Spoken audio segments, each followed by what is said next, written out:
Como Luz del Fuego não tinha medo, ela também foi para o céu cedo. A Luz del Fuego, da canção de Rita Lee, foi mesmo para o céu cedo, aos 50 aninhos. Era o pseudônimo da dançarina, atriz e escritora capixaba Dora Vivacqua. Na década de 40, ela já falava de direitos da mulher, ecologia e liberdade de expressão. A minha convidada certamente estava com essa mulher na cabeça quando escolheu o seu pseudônimo, a escritora Andréa del Fuego. Bem-vinda. Obrigada, Thais. É um prazer estar aqui mais uma vez. Mais uma vez. E que o espírito de Abu nos abençoe. Você aí entra na hashtag Provoca. A Andréa está com um novo livro sensacional, A Pediatra, editado pela Companhia das Letras. Nós vamos falar dele aqui, é claro. Vocês estão vendo aqui uma pediatra que fuma, uma provocadora já na capa. Mas antes, eu quero tirar essa história da frente, Andréa. Como que Andréa Fátima dos Santos virou Andréa del Fuego? Eu escrevo desde... Logo depois que fui alfabetizada numa escola pública em São Bernardo, que é onde eu fui criada, eu me apaixonei pela escrita. Então, ela era um hábito dos diários, e aquilo foi indo para os contos, e fui tocando a vida fazendo outro tipo de trabalho, trabalhando com publicidade, com cinema, e sempre escrevi. Meu único leitor era o marido, até que levei para um amigo, que era o editor da revista da Rádio 89 FM. Ele me ofereceu responder dúvidas sexuais dos ouvintes da rádio, como se fosse uma personagem. Mas espera aí, então os seus contos já eram contos eróticos, é isso? Esquisitos. Esquisitos. Erotisitos. Erotisitos, mas são os melhores. Então, não estava a serviço de uma excitação, já tinha um realismo mágico, já o final já era quebrado, já era estranho. Mas ali, na época, me interessava muito essa coisa do que faz, assim, corpos se atraírem ou a repulsa deles, sabe? Assim, forças de atração ou repulsa. Me atraía isso, mais do que propriamente alguma coisa pela excitação. Mas não tinha outro nome para isso que não fosse erótico. Mas então agora me conta, o que faz os corpos se atraírem? O que faz os corpos se atraírem? Eu acho que às vezes até a própria rejeição faz com que eles se atraiam. Acho que tem uma ambivalência. Os corpos são ambivalentes também. Esquisitice. A esquisitice. A linguagem e os corpos são bem contraditórios. Você se interessou por esse universo sexual, digamos... Anímico, sexual, sexual, esquisito. E foi aí que surgiu o convite de você responder dúvidas sexuais. Exatamente, como se eu fosse uma personagem. Na Rádio 89. Na Rádio 89. E aí era o Ricardo França Cruz, na época o editor. Sim. E na época não havia internet. Você acredita que não havia internet? É impressionante, é difícil de explicar isso para o pessoal. É inacreditável. Então, uma banca de jornal era o grande portal do mundo. A banca de jornal era o túnel da informação e da vida lá fora. E aí, uma revista que tivesse uma coluninha com meu nome numa banca de jornal, sim, cheguei a Marte com um foguetinho. Você estava na homepage da banca. Eu estava na homepage da banca, exatamente. E você estava numa banca, uma coisa multimídia sofisticada, conversando com os ouvintes da rádio, né? E ainda isso, que porque gravava pílulas também, gravava pílulas na rádio e tal. Que tipo de dúvida chegava? Olha, se era possível usar chantilly no sexo oral. E eu dizia o que podia. Olha, que falta de responsabilidade. Ué, a não sei que você pode, esteja de dieta. pH. Não pode? Parece que não. Não? Parece que Hoje não pode nada, né? Não sei se pôde algum dia, acho que dá algum probleminha depois. Mas enfim, era uma personagem. Pode usar chantilly no sexo oral, o que mais? Mas aí o Ricardo disse assim... não vai dar para usar a Andréa Fátima dos Santos para responder a essa coluna, você se vire. A minha sogra me sugeriu. A minha sogra é uma mulher do seu tempo, uma mulher informada, e ela conhecia a Luz del Fuego. Eu nunca tinha ouvido falar da Luz del Fuego. Ela falou, por que não Andréa del Fuego? Eu achei meio colombiano, meio sonoro. Eu falei, claro.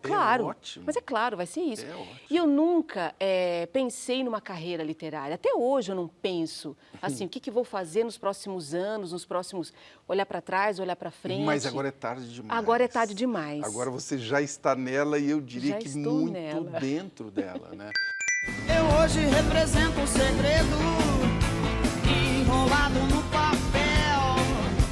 Como os da Fuego não tinha medo, ela também você fala como se alguém estivesse escrevendo por você. Que Muito papo bom. é esse? Que papo de doido é esse? Muito bom. Porque eu tenho essa sensação. Olha, com a pediatra em especial, os retornos de leitura eles são tão diferentes e quase excludentes que eu mesma não sei quem é Que a você pediatra. escreveu? Não sei. Eu tenho hipóteses. Você tá falando de uma coisa meio espírita, é isso? Não. E olha Não. que eu posso falar de cadeira que não é espírita, porque eu já trabalhei no centro espírita. Durante 5 anos, mesa branca. Então, assim, não há espíritos ali. Há um que é o meu. Sei. O meu ali não é uma coisa muito racional ali. Você começa a obedecer a alguns fantasmas que Dá aparecem. fantasmas, mas ainda dentro Dentro de uma lógica, dentro claro. de uma lógica da própria Nós estamos falando de uma linguagem, coisa absolutamente racional, de fantasmas. Por favor, Que maravilha. A criação é uma coisa realmente extraordinária, né? É extraordinária. Eu sou apaixonada pela escrita. Quando que você Apaixonada. percebeu que ela existia? Foi um chamado? Você falou, não, quando você falou assim, eu sou escritora? Não, eu nunca. O reconhecimento do trabalho confirma algumas coisas. Então, por exemplo, eu escreveria com confirmação ou sem. Sim. Porque isso veio muito antes de qualquer. Eu era um girino e escrevia. Então, era um hábito mesmo. Você não estava preocupada se você teria leitores? Não. Ainda não está? Não, ainda. Sim. E a pediatra tem a ver com isso. Acho que foi a primeira vez que eu me preocupei realmente com leitores. E daí eu pensei num livro que fosse abre a porta, fecha a porta, um texto muito ao rés do chão, para lembrar da definição de crônica do Antônio Cândido, que eu gosto dessa definição para crônica. Mas que eu acho que chegar em serve... mais gente, você Isso. saber que você está se comunicando. Isso, Eu conheço muita gente que é um escritor que não escreve. Você conhece esse tipo, assim? O cara que tem uma ideia incrível para escrever um livro e ele não rola. Você é o contrário. Você escreve independentemente... Independentemente da ideia, inclusive. Independentemente da... Quem que então vai conduzindo? Vai conduzindo a... Não tem outra palavra, desejo. É uma vontade, é uma fissura, é uma... E eu não tenho exatamente um sofrimento para escrever, tem uma angústia da própria escrita, óbvio. Então, o meu primeiro romance eu levei 7 anos para escrever e 2 deles, pelo menos, foi de abandono e de crise. Era o primeiro romance, eu falei, claro que eu não escrevo romance, não estou conseguindo. O primeiro romance, Os Malaquias. Os Malaquias. E nesse primeiro romance você já ganha o prêmio José Saramago. Foi. Que é um prêmio, né, raro de ser para um autor brasileiro. E como isso mudou a sua vida? Mudou a vida dos Malaquias, do livro. Então, a partir do prêmio, ele foi publicado em 9 países. Então, eu comecei a ter uma relação com a literatura também, pensando nela quando ela é vertida para outra cultura, né? Para uma outra língua. E as resenhas que vinham de diversos países, de diversos leitores, vinham com outra carga. Olha. Muito interessante. Qual era a diferença de você? A diferença, por exemplo, as resenhas que vinham da Alemanha, elas estavam muito focadas numa coisa do espírito da natureza que estava ali nos Malaquias. Na Argentina, era um realismo mágico, mas era uma coisa mais objetiva do realismo mágico, as metáforas, da própria linguagem e tal. Eu lembro que em Israel, por exemplo, a primeira coisa que se dizia na resenha era explicando o meu nome, Andréa Fátima dos Santos, para antes... entrar no livro também, mas pensando na coisa do profeta, os Malaquias, e passava pela religiosidade, sabe? E o que essa diversidade te ensinou sobre escrever um livro? Aí eu volto ao que eu estava dizendo ao começo. O escritor é um pouco um acesso para a obra. De saber, assim, a coisa extraordinária e contraditória... Ela tem vida própria. De não saber o que você faz. Assim, a gente não tem muita... O Maurice Blanchot fala uma coisa que eu adoro, que sempre comento isso nas oficinas, no livro Espaço Literário, que o autor não é leitor do seu próprio texto. É porque é um ponto cego ali. Você está num ponto cego daquele trabalho. O Graciliano Ramos falava do ato de escrever como a lavadeira, né, que bate e vai tirando coisa dali. E você gosta de falar que é mais uma tecelagem, é isso? Gosto porque as minhas tias em Minas Gerais, que são tecelãs, meu avô falecido, ele inclusive construía o tear de madeira e tal. E eu me lembro pequenininha, então, que elas faziam a urdidura, que é pensar no caminho vertical, né, que significaria dizer quantos tapetes vou tecer, quantos.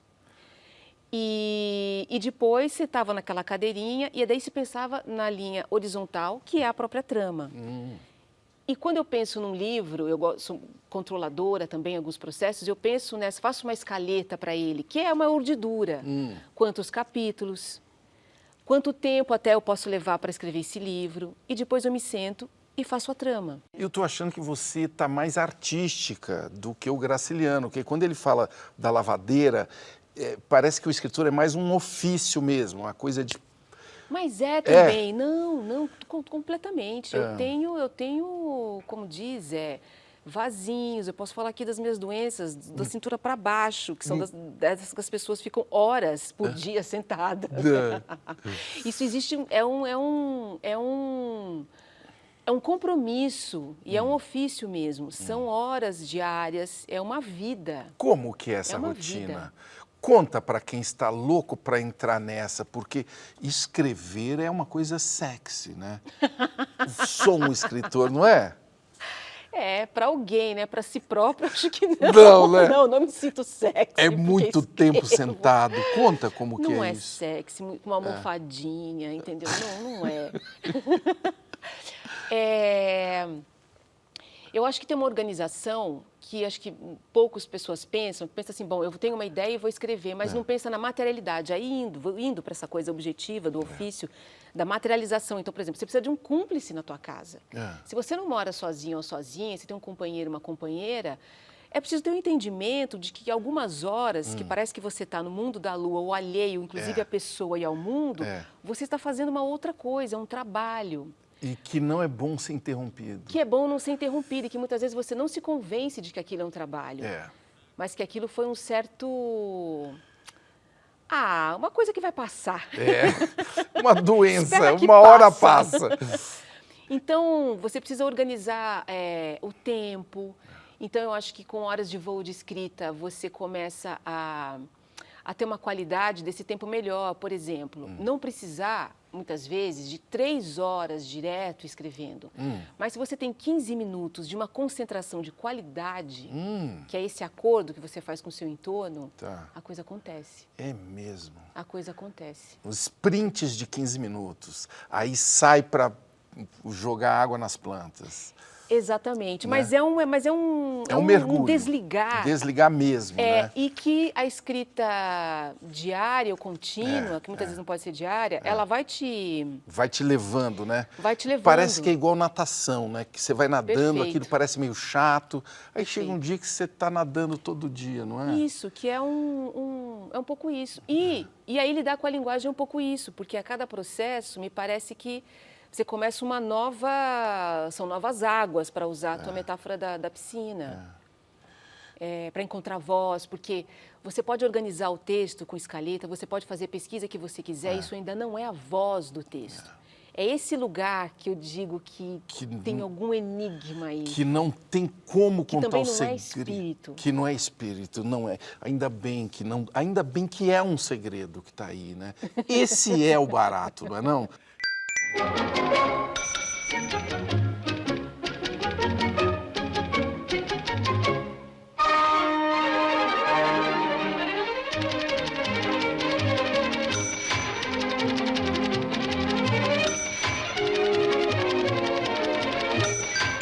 Agora, e cortar?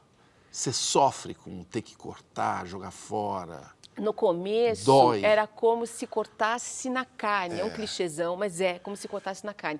Quando eu editei meu primeiro livro, a editora que editor é uma coisa maravilhosa, a relação com o editor, porque o editor, ele não está interessado em você, ele finge que se interessa por você, ele está interessado no seu livro. Isso é um recado para alguém que está nos vendo agora? Isso é uma verdade. É uma verdade. É uma verdade, vamos encarar isso com uma Mas ele é maturidade. fundamental, não é não? Isso é maduro. Porque você é a criança, né? Você é uma criança que está lá perdida naquela floresta, né? Porque tem um investimento pessoal muito grande. Sabe, existe, não vamos negar isso, que pode ter uma fragilidade, uma vulnerabilidade nas decisões. E o editor tal. está de olho no livro. Ele está de Por olho que no que é livro, ele está importante? aqui fazendo uma, né, te embalando, mas está aqui com o olho no livro. Porque é como, assim, dois pais de olho na criança e não de olho no berço, em outra coisa, mas na criança.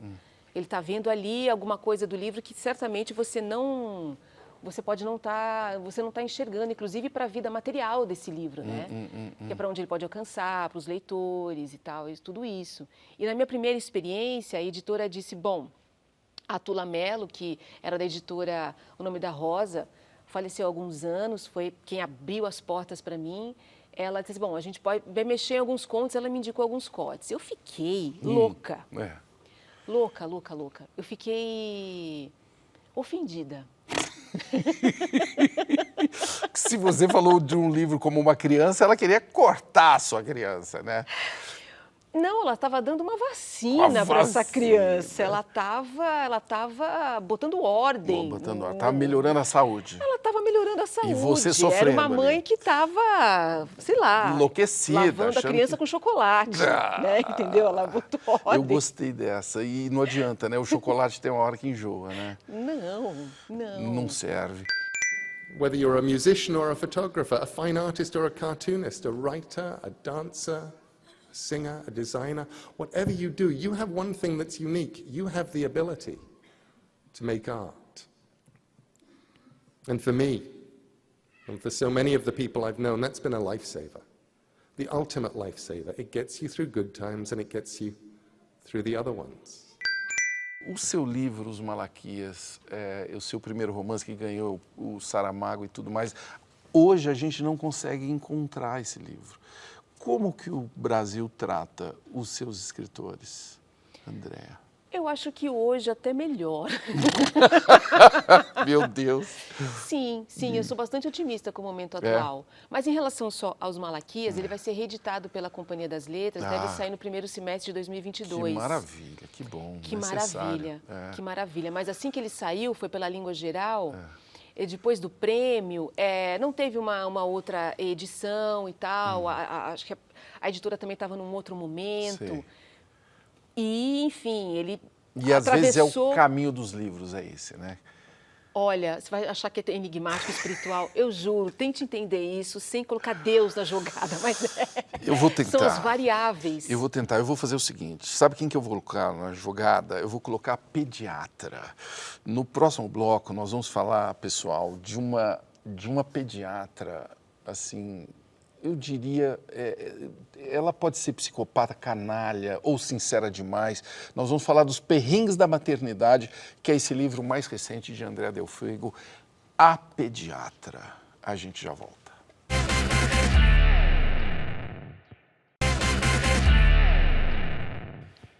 Imagine uma médica pediatra que se entregue desse jeito. Estudei medicina torcendo para que o dia acabasse.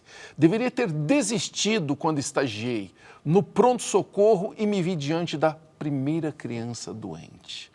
Essa é a doutora Cecília, protagonista de A Pediatra, romance mais recente da minha convidada Andréa Del Fuego. É uma pediatra que não suporta criança. Aliás, ela odeia os pais de criança também. Não é possível que exista. Será que existe essa pediatra, hein? Essa Cecília aí estava num contatinho seu? Ela é de verdade? Olha, eu recebi retorno de leitores da pediatria e parece que há. Parece que elas estão aí. Parece que elas estão aí. E o que está por trás também dessa ideia é de que talvez a gente tenha romantizado um pouco demais os médicos. Suponho. São coisas que eu estou refletindo agora, pós-escrita, por conta do retorno de leitores da área da medicina. a gente em algum momento achou que eles não fossem como nós, talvez. Os A médicos, gente romantizou isso. No Brasil, os médicos tradicionalmente eram assim, era o prefeito e o médico, não é isso? O prefeito e o médico. É um lugar de poder, um lugar... E o padre, não podemos esquecer. Opa! É uma trinca, né? Padre, eu gosto de um taxista, mas ele só enrola. Combinamos, ele nunca aparece. O que eu faço? Chamo o Uber. Não, pelo amor. Eu não quero dar spoiler, porque eu acho que é um livro que vale a pena você ler ele inteiro. Mas a gente tem que falar uma coisa. Ela tem uma tese que o médico pode ser um mau caráter, enfim, uma alma penada, mas se ele seguir os procedimentos, ele é um bom médico. Você que criou essa tese? Foi. Você concorda com ela? É só o médico ou qualquer profissão? Se você seguir os algoritmos, você pode ser um canalha que você vai ser um bom profissional. Eu escrevi o livro em 2019, antes da pandemia, Tá. certo? A ciência ainda estava em alta, graças. Sim. Mas aí eu pensei muito nisso, assim, a ciência, os protocolos. Então, a medicina passa por uma história onde vai se refinando coisas. Na história da medicina, o sintoma, trocou-se o sintoma pelo sinal, através do sintoma corpo, para os exames, por exemplo, por algoritmo. As imagens. As imagens, para ter um valor... Um valor material, um valor material científico. que pudesse, de uma certa, assim, algum valor de segurança ali sim. para tratar. Dá uma certo? autoridade, né? A Uma informação, autoridade. né? E então, essa ideia de que o médico está atrás de um biombo mesmo, que se ele está por trás, se ele faz os protocolos, ele pode ser patriota, batista, ateu... Doido, varrido. Doidíssimo, varrido. Se eles seguiam as E regras pode ser mínimas... um anjo, inclusive esse anjo claro. que a gente, toda vez que vai a um consultório, é o que a gente deseja, A gente né? espera encontrar. Então, é isso que eu acho que a gente espera encontrar. Essa figura que sabe uma coisa que você não sabe, ele sabe muito sobre você. Essa já é uma relação em que a gente coloca o médico num outro lugar. Então, a decepção é grande se ela acontece. Ai, e nesse livro ela vai sendo revelada, esse monstro, né? Mas eu queria ainda saber, na construção dessa personagem, você deve ter feito muita pesquisa, porque tem muito conhecimento médico ali. Você curtiu estudar a medicina? Maravilhosamente. Eu sou hipocondríaca. Então, a pesquisa já estava feita em vida. Sei. Já estava Você feita já em vinha vida. fazendo, né? Eu não sei nem bom. Vou dizer assim, eu parei com esse hábito, mas teve um momento que eu estava assim, eu adoro farmácia, hipocondríaco, farmácia é boulangerie, Fim né? de semana. É a doceria. Meu Deus. Então, estou lá e tal, na fila e vendo que remédio as pessoas Compram. né? E quando eu não conheço, então mesmo na fila procurando no Google, que remédio, para qual doença ela Na comprou o fila? remédio. Juro, porque senão eu esqueceria. Se eu fosse para Claro, casa, eu esqueci o nome lógico, da você ia caixinha. perder aquele momento Eu ia perder incrível. aquele momento. É. E descobri que em Perdizes, por exemplo, as pessoas sofrem de depressão e hemorroida. Mas Na que sua grande informação maioria, curiosa. no meu info. Da seu infofila No meu infofila. de drogaria. Você imagina alguém sofrendo numa fila comprando remédio e tem uma pessoa atrás de você. Já sabendo do que você sofre, sabendo do que hemorroida, você sofre depressão. Enfim, e aí, Cara, isso parece que- engraçado, mas é um negócio aqui, é uma sombra é uma interna, coisa- é uma coisa opa, mórbida a não, se tratar. Muito, é uma coisa que todo mundo precisa, né, ter consciência de que você pode estar sendo observado por esta pessoa na fila da drogaria. Mas escritor Ah, faz entendi, isso. ele faz. Faz Conversa, o tempo todo. Desde a conversa do lado, né, na mesa.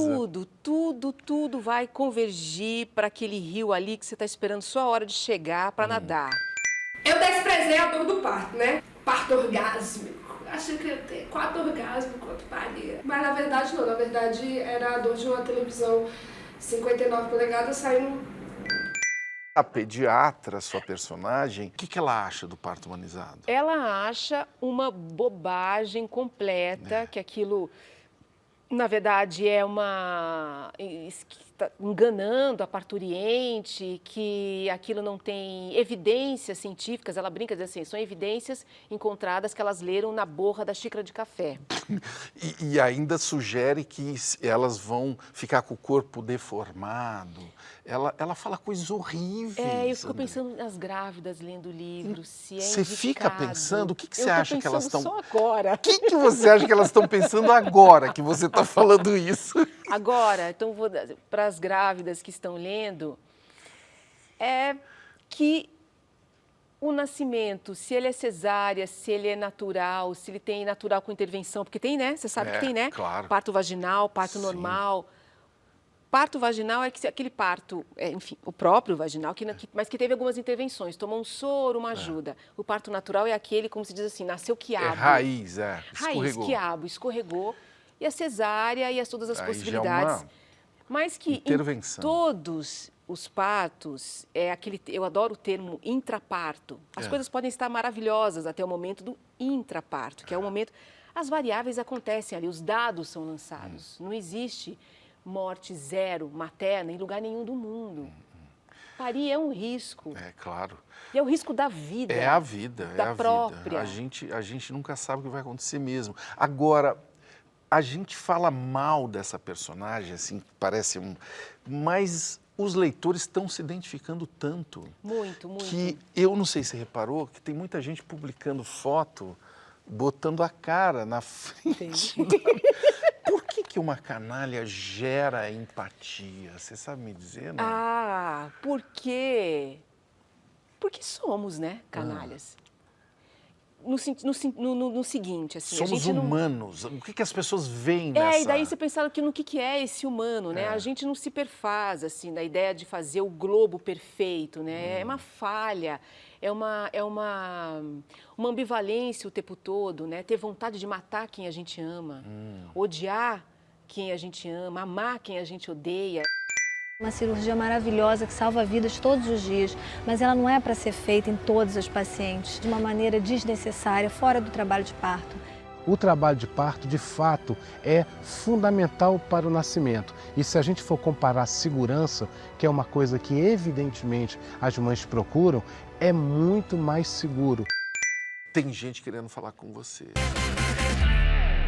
Gabriel Issal, Ono Oliveira, como que faz para aturar as crianças, mesmo odiando-as internamente? Bom, se você for o pai da criança, vai ficar um pouco mais complicado e tal, mas eu acho que é uma construção, E a paternidade é uma construção. Se você concorda também, Tasa, Claro. assim, porque a maternidade a paternidade certamente ou é também, Tem né? que respirar muito, né? Tem que respirar muito. E é um caminho longo, uma maratona.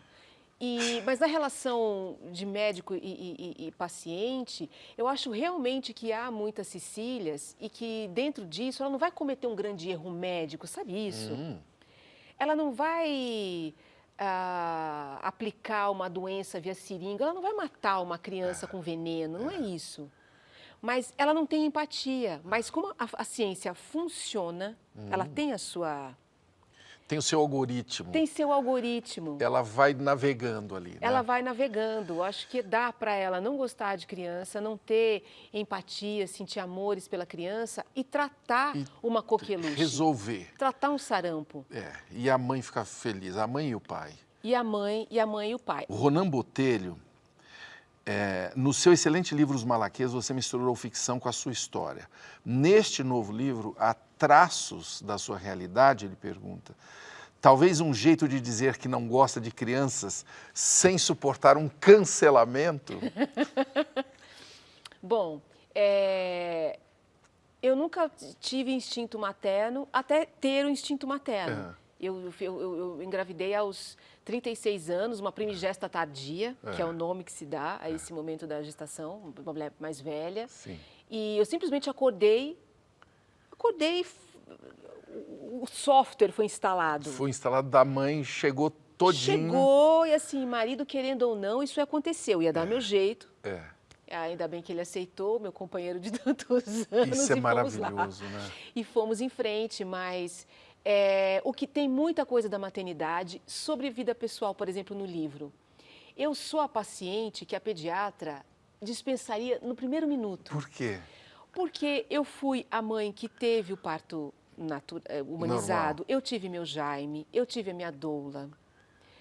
Eu iria no consultório dela com um colarzinho de pano, Sim. sabe, com o sapatinho artesanal, que eu estou aqui, por exemplo. Ela me manjaria de cara e me colocaria para fora. Sim.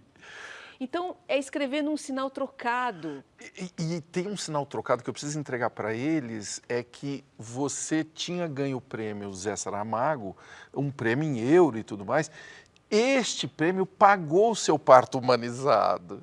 Este prêmio... Que coisa, né? Paz, você fez uma ligação não agora. É? Mas não é? Maravilhosa. Mas tá na minha cara esse negócio, não é?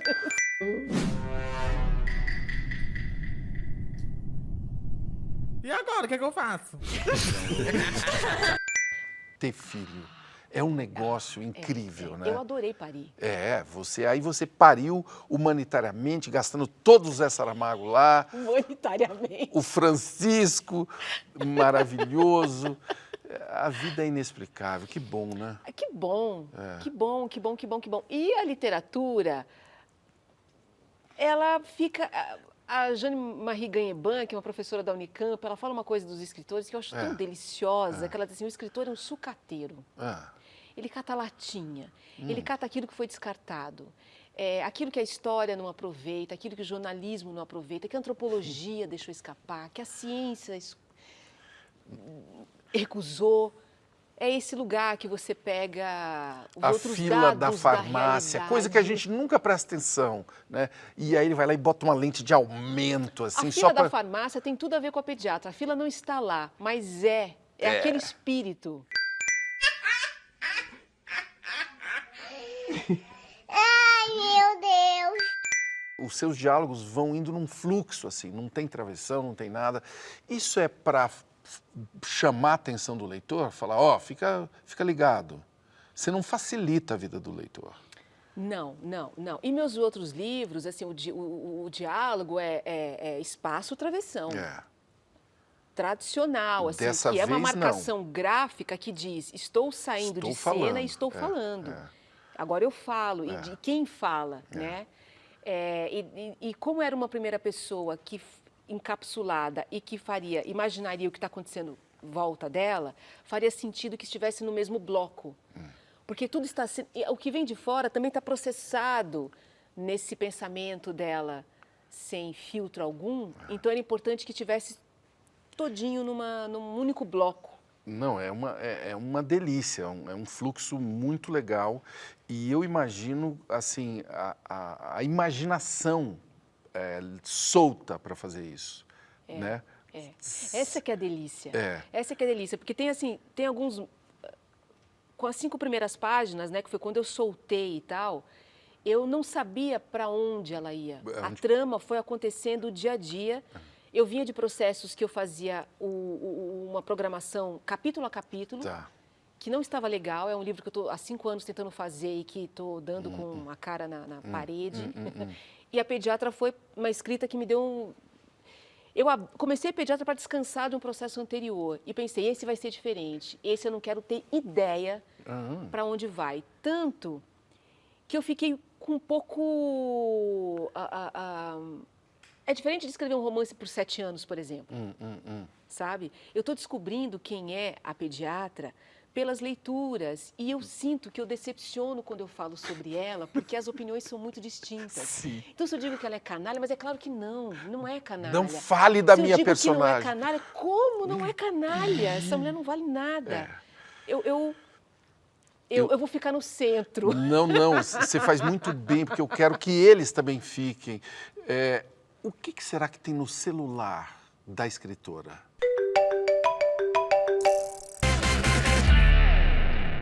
Estou ouvindo essa semana Baden Powell. Samba triste que antes eu não fiz, só porque eu fui feliz, feliz, feliz. Agora eu sei que toda Toda vez que o amor existe, há sempre um samba triste, meu bem. E eu gosto de ouvir Tchaikovsky.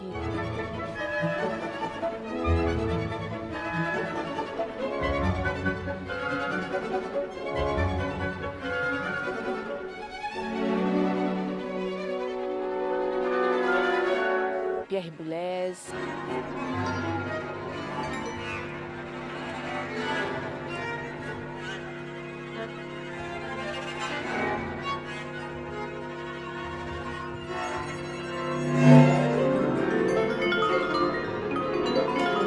A última série que eu assisti foi Homeland, que tinha a Claire, que acho que era a personagem que eu adorei, que era essa mulher que tinha problemas psíquicos e ela, quando não ficava com os remédios, é quando ela era genial. Where were you tonight, Carrie?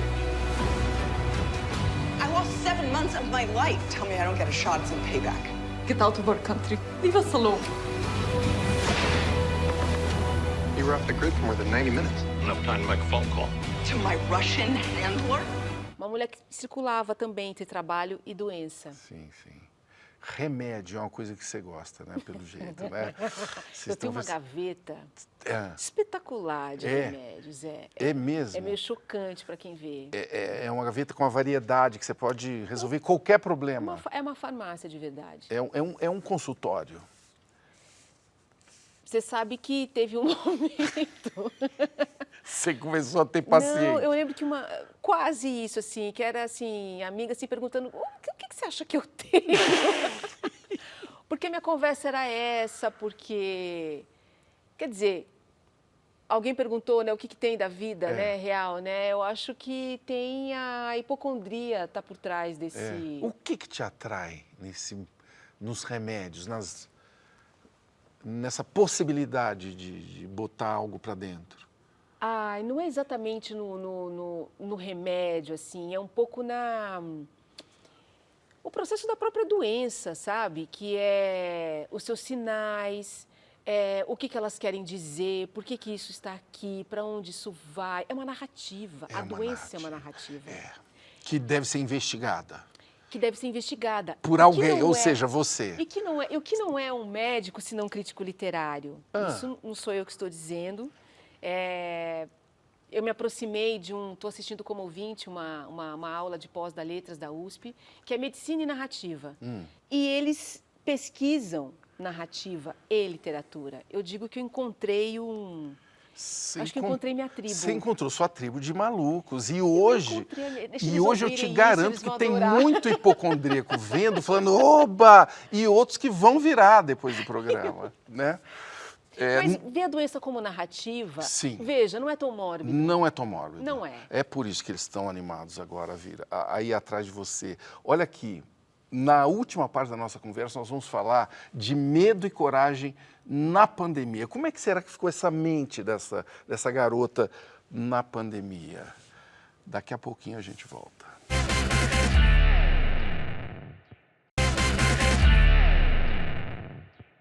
De tudo ficaram 3 coisas: a certeza de que ele estava sempre começando, de que era preciso continuar e de que seria interrompido antes de terminar. Fazer da interrupção um caminho novo, fazer do medo uma escada. Trecho de Um Encontro Marcado, de Fernando Sabino, que me faz pensar na pandemia, né? Interrupção, queda, medo.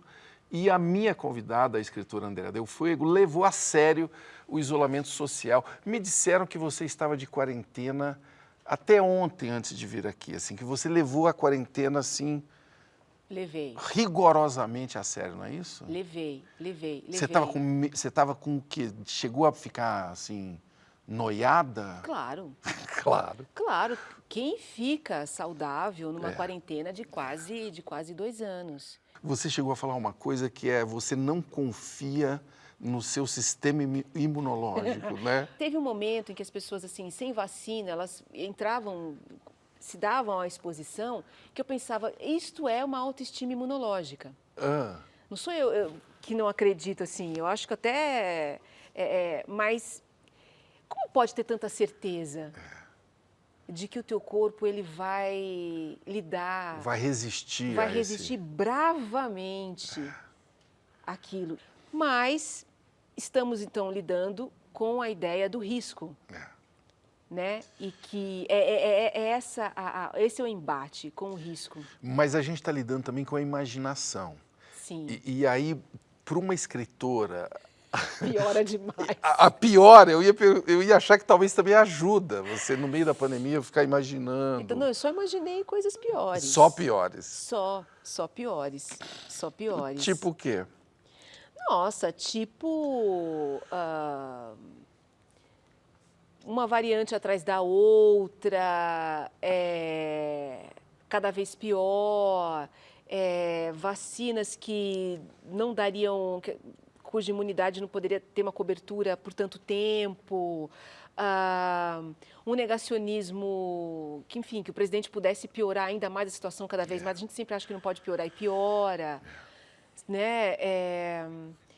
O descrédito com a ciência. Eu fiquei muito nesse mesmo assunto. Você imaginou, sabe? O que aconteceu, inclusive, né? Porque na hora que você acha que o presidente já cometeu todos os absurdos, ou os negacionistas já... É um pouco isso que a gente está vivendo, né? Uma espiral, às vezes, de pesadelos, né? Uma espiral de pesadelo, ao mesmo tempo que tudo isso já estava entre nós, não é, Tais?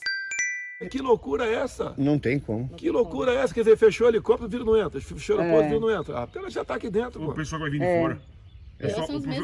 Não existe isso. Presidente, não existe, por favor.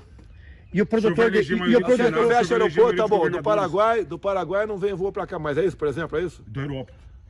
Por que Europa? O Paraguai não tem vírus? Não é lá que tá pior a pandemia agora? Você tá vendo muito Globo aí. Como fazer para a coragem não se exaurir nessa batalha? Porque a coisa tá pesada, não tá? Não, a gente tá rindo, mas tá pesada. Eu adoro a frase da Marguerite Duras no livro A Dor. Ela diz assim, os governos estão de passagem na vida dos povos. E claro que nossa vida é muito curta para ficar vendo um governo imenso na vida dos povos, porque nós não temos a idade dos povos, nós temos a nossa, né, aqui. Mas eu acho que a nossa realidade ela tende a amadurecer.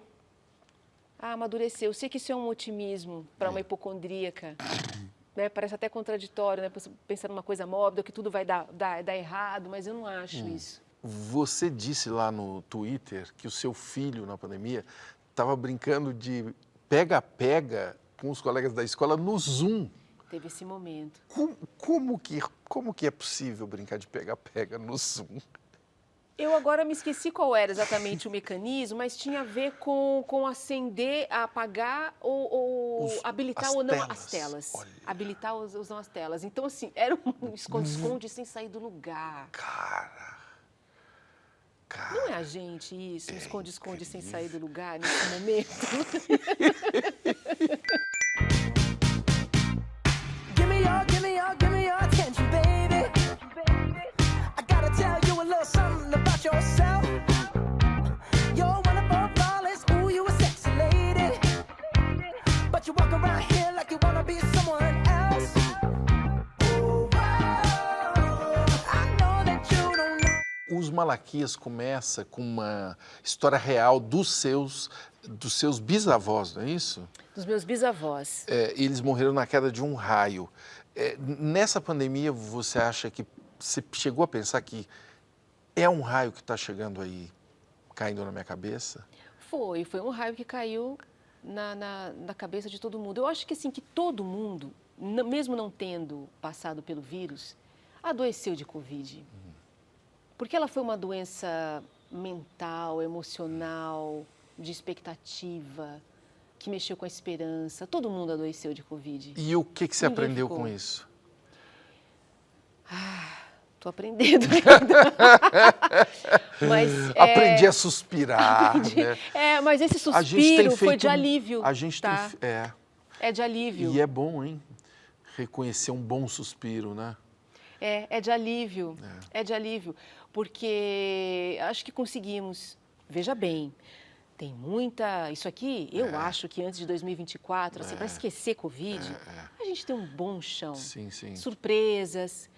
Mas acho que retomamos. Como que foi receber a No caminho da vacina vida. no braço? Emocionante. Emocionante. Acho que todo mundo teve Tá mais essa... para uma pessoa que, né, Uma preza hipocondríaca. os remédios, né? Não, eu vou levar o meu filho para vacinar, eu sempre perguntava se tinha alguma para mim. E tomei vacinas de velhinho, que não era para minha idade. Tá, você aproveitou e... Eu indico muito, chama Pneumo 23. Olha aí, pessoal, Os anota. velhinhos tomam, a gente pode tomar também na meia idade. Sim.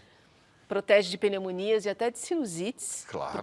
Eu sou aqui um caso anedótico de que nunca mais tive sinusite depois dessa vacina. Olha, e ficou mais feliz também. Muito. Porque tomou uma vacina. Claro, o efeito placebo é maravilhoso, não é? Não é curioso o efeito placebo? Claro. E que ele seja levado a sério? Sim. E que para algumas pessoas tomar alguma coisa... Me fala o que é o efeito placebo para você. O efeito placebo, você acreditar... O efeito placebo pode acontecer, inclusive, com antibiótico, que ele naturalmente já vai funcionar, mas que você, fazendo uma programação neural, mental, porque isso tem uma ligação com o seu sistema imunológico, com células de defesa, com células... As células que te inflamariam naturalmente, não te inflamariam só pelo fato de você ter alguma relação de bem-estar e de crença. Sim, sim. Que a gente fala crença, como se crença fosse uma cócega, uma coisa que... É uma crença, não. Não, crença... É poderosíssimo. O quê? Agora, você está falando como se fosse assim, uma sommelier de remédio. Claro. Você não vai tomar só um antibiótico, você vai se preparar. Mas no caso, para tem o inverso do sommelier, que eu esqueci... O inverso do placebo que eu esqueci, que é o que de vez em quando eu faço. Isso. Eu não gosto de tomar antibióticos, por exemplo, mas quando aconteceu, eu faço o placebo ao contrário. Eu não devia estar tomando isso vai mexer com os intestinos. Aí você sofre ao contrário. E eu fiquei curioso com uma coisa que a gente falou lá atrás, que eu queria tirar um pouco mais de você. Quando você respondia sobre dúvidas sexuais na rádio, você procurava realmente dar uma dica? Assim, você já percebeu assim, agora eu consegui, eu ajudei um... Nada, eu queria fazer o texto. Você queria, era o prazer do texto. Era o prazer do texto. Olha, é um desvio de caráter, né? Bem. Prazer do texto. Eu vou me divertir Aí, respondendo esta dúvida. Fazendo ligação com a pediatra, prazer do texto. Por quê? Eu poderia ter feito o livro na voz da doula. É da voz dela que eu me identifico. Na voz do Jaime. Mas não... Era uma anemia. Uma anemia. Assim, não veio, assim. Não era o prazer, não estava ali. Seria uma coisa... Seria panfletário. Sei. Dificilmente teria humor. Sinceridade. A sinceridade... Mas, pensando aqui, quando você colocou aqui a sinceridade, é claro que daria também. Acho que qualquer personagem, assim, você faz o trabalho, assim, acho que é possível fazer essa construção de volume de um personagem que pareça, né, real, que tem uma verossimilhança. Mas a falta de caráter, a vilania, ela é fascinante. Sim. A gente acabou de perder o grande criador de Odete Roitman. Gilberto Braga e o fascínio. Fascínio de você ver uma vilã que fala sem pensar, né? Como que se cria um personagem desse? Dá uma cócega interna. Dá um prazer, né? Que loucura, né? Uma cócega, porque isso diz alguma coisa. Mas me diz, por quê? Por que o mal nos atrai tanto? Será que é porque a gente quer se mostrar sempre bonzinho? É porque também o mal, não existe um mal perfeito, né? Porque a gente pensa no bem perfeito, né? Numa completude, e no mal como a escassez de tudo. O Marcelo Aquino outro dia escreveu um Twitter, escritor maravilhoso, que acabou de lançar Baixo Esplendor, romance incrível. Ele escreveu alguma coisa, eu não vou lembrar de cor, mas é alguma coisa assim, que o serial killer recicla lixo. Acho isso perfeito. Né? Não tem esse mal total, assim, né? Aquele assassino não é assassino o tempo inteiro. A Matsunaga, que matou seu marido e esquartejou, ela não continua esquartejando até agora. Ela está lá naquele presídio, numa sala de costura, fazendo costurinhas, que não sei exatamente do que, mas ela está agora uma costureirinha. Não sei se ela continua costureirinha. Mas são essas dimensões, entende? Claro, e a minha pediatra está longe de ser a Matsunaga. Não, mas a pediatra, você conseguiu fazer com que pessoas defendam ela, inclusive. Muito. Eu vejo leitores aí que ficam, alguns devem estar, inclusive, bravos agora da gente estar falando mal dela, não é? Muito. E também a Fernanda Torres fez a leitura do livro, escreveu a contracapa, e ela dizendo é impossível largar essa pediatra canalha. Então, acho que leitor que se aproxima dela com muita identificação e com prazer da identificação, eu acho que a contracapa canalha fala, ué, o que a Fernanda Torres vai pensar de mim? Tem algum preconceito? Eu tô perguntando... Contra crente. Contra crente? Contra religião? Crente ingênuo, não. Crente na vida. Quando a gente que acredita no bem, no mal, na missão, na verdade. E o seu filho, o que ele te ensina? Francisco José. O Francisco José. Você sabe que o Francisco José tem esse nome por conta do prêmio José Saramago. Eu fui receber o prêmio, eu estava grávida de 6 meses e antes da apresentação, que era um espaço de uma editora e tal, a Pilar Del Rio, que é a viúva do José Saramago, ela botou a mão na minha barriga, né? E ela disse, como vai ser o nome dele? Eu falei, Francisco. Ela falou, ainda cabe um José. E a Pilar, ela não fala, ela diz comanda, já o que vai ser. Ela diz, ela cabe um plasma José. E coube. E coube. O que ele te ensina? E fazia muito sentido, sabe por quê? Porque o prêmio José Saramago era sobre o bisavô do Chiquinho. Sim. Ela fez a leitura do texto e falando, porque eu botei o nome do meu próprio avô, que é Nico. Ela falava dele, do meu avô, porque é baseada na história dele, é dele que ela estava falando, enquanto o Chiquinho mexia na minha barriga, sabe? Por conta dos hormônios da emoção. Então... Que lindo. Francisco José. E você vivendo essa maternidade e já pensando no parto da pediatra. Isso é que aí confunde toda a cabeça de quem tá nos vendo agora, né? E ela vai lá e cria essa personagem que é uma pediatra que não gosta de criança. Mas na época, no puerpério, o que eu fiz foi terminar um outro livro que era As Miniaturas, que não tem nada a ver com a pediatra nem nada, mas a maternidade me deixou mais hipocondríaca. A maternidade, você tem toda a razão, Taz, a maternidade tem absolutamente tudo a ver com essa escrita. É incrível, né? Como a história vai se cruzando assim.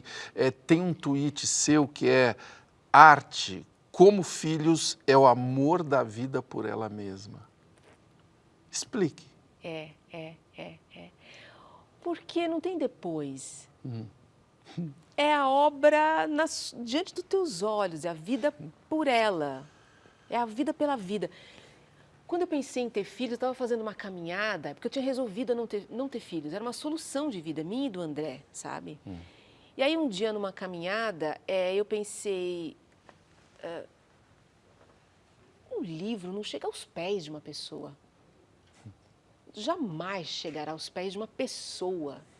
A existência visceral, a experiência no mundo. Não tem a menor condição. Assim, eu lembro desse pensamento e depois os hormônios fizeram...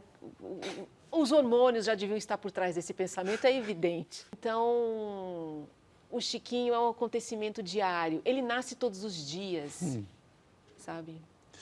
André Del Fuego, Fátima dos Santos, o que é a vida? A vida é uma velocidade com ilusões esporádicas de calmaria. Veloz. Eu sinto a vida como uma velocidade, atravessada por uma velocidade, acelerando alguma coisa, eu mesma, com o pensamento, com o corpo, e sendo atravessada por ela.